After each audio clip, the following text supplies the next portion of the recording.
नमस्कार, स्वागत है आपका जनता रॉक्स न्यूज में। मैं यशस्विनी। हाल ही में राणा सांगा का विषय गरमाया हुआ है। राणा सांगा पर गद्दारी का आरोप हाल ही में एक राजनीतिक बयान से उत्पन्न हुआ है, जो ऐतिहासिक तथ्यों की अलग अलग व्याख्याओं और वर्तमान संदर्भ में उनके चरित्र को लेकर बहस से जुड़ा है। यह विवाद 21 मार्च 2025 को समाजवादी पार्टी के सांसद रामजी लाल सुमन के राज्यसभा में दिए गए बयान से शुरू हुआ, जिसमें उन्होंने राणा सांगा को गद्दार कहा। इस बयान ने व्यापक विरोध और चर्चा को जन्म दिया, खासकर राजपूत समुदाय और इतिहास प्रेमियों के बीच। आइए इस आरोप के पीछे के कारणों को विस्तार से समझते हैं। सांसद रामजी लाल सुमन का बयान। रामजी लाल सुमन ने राज्यसभा में कहा, बाबर राणा सांगा के निमंत्रण पर भारत आया था। यह एक ऐतिहासिक तथ्य है। अगर मुसलमान बाबर की औलाद हैं तो तुम गद्दार राणा सांगा की औलाद हो। उनका तर्क था कि अगर भारतीय मुसलमानों को बाबर से जोड़ा जाता है तो राणा सांगा की भूमिका पर भी सवाल उठना चाहिए, क्योंकि उन्होंने कथित तौर पर बाबर को भारत आने के लिए आमंत्रित किया था। इस बयान का मकसद भाजपा के उस दावे का जवाब देना था जिसमें मुसलमानों को बाबर से जोड़ा जाता है। हालांकि इस टिप्पणी ने राणा सांगा को गद्दार कहकर एक ऐतिहासिक व्यक्तित्व के सम्मान पर सवाल उठा दिया, जिसे राजपूत गौरव का प्रतीक माना जाता है। इसका ऐतिहासिक संदर्भ, राणा सांगा और बाबर का संबंध।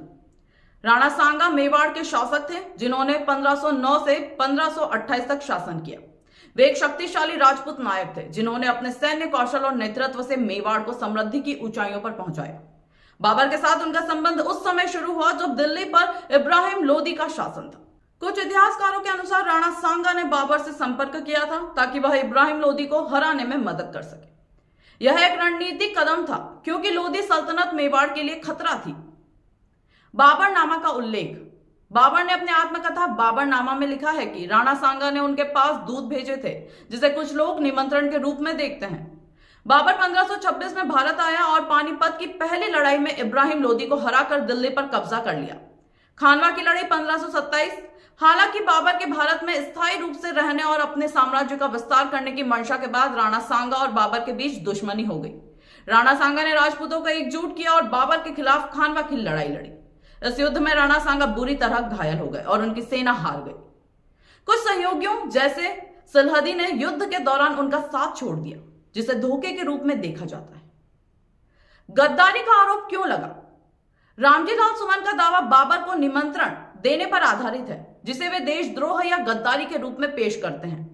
उनका तर्क है कि राणा सांगा के इस कदम ने एक विदेशी आक्रमणकारी को भारत में प्रवेश करने का मौका दिया, जिसके परिणाम स्वरूप मुगल साम्राज्य की स्थापना हुई। लेकिन यह व्याख्या कई कारणों से विवादास्पद है। रणनीति बनाम गद्दारी। इतिहासकारों का मानना है कि राणा सांगा का बाबर से संपर्क एक राजनयिक और सैन्य रणनीति थी, न कि देश के प्रति विश्वासघात। उस समय भारत एकीकृत राष्ट्र नहीं था, बल्कि कई स्वतंत्र रियासतों का समूह था। राणा सांगा का लक्ष्य मेवाड़ की रक्षा और विस्तार करना था, न कि भारत को बेचना। जिसके बाद खानवा में विरोध हुआ। यदि राणा सांगा गद्दार होते तो वे बाबर के खिलाफ इतने बड़े पैमाने पर युद्ध क्यों लड़ते? खानवा की लड़ाई में उनकी वीरता और बलिदान को बाबर ने भी बाबरनामा में सराहा है। बाबर उन्हें अपने समय का सबसे शक्तिशाली हिंदू शासक मानता था। धोखा देने वाले सहयोगी। खानवा में हार का कारण राणा सांगा की गद्दारी नहीं, बल्कि उनके सहयोगी सिलदही का विश्वासघात था, जिसने बाबर का पक्ष ले लिया।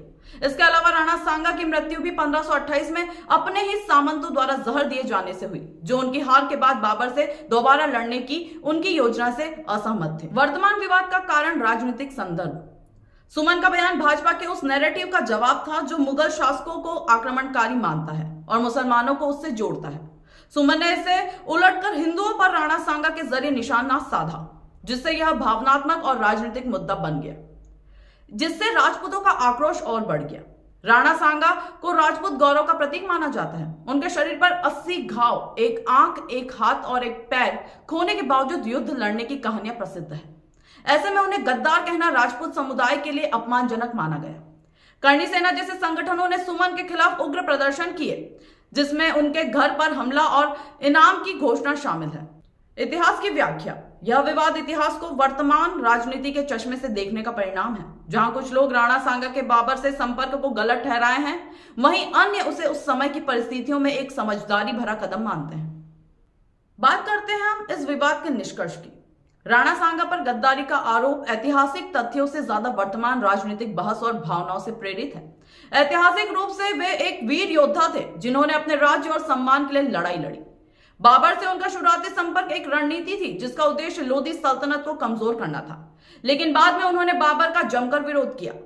सुमन का बयान इस जटिल इतिहास को सरल और विवादास्पद ढंग से पेश करता है, जिसके कारण यह आरोप सुर्खियों में आया। हालांकि अधिकांश इतिहासकार और समुदाय इस बात से सहमत है कि गद्दार का तमगा राणा सांगा जैसे शासक के साथ न्याय नहीं करता है।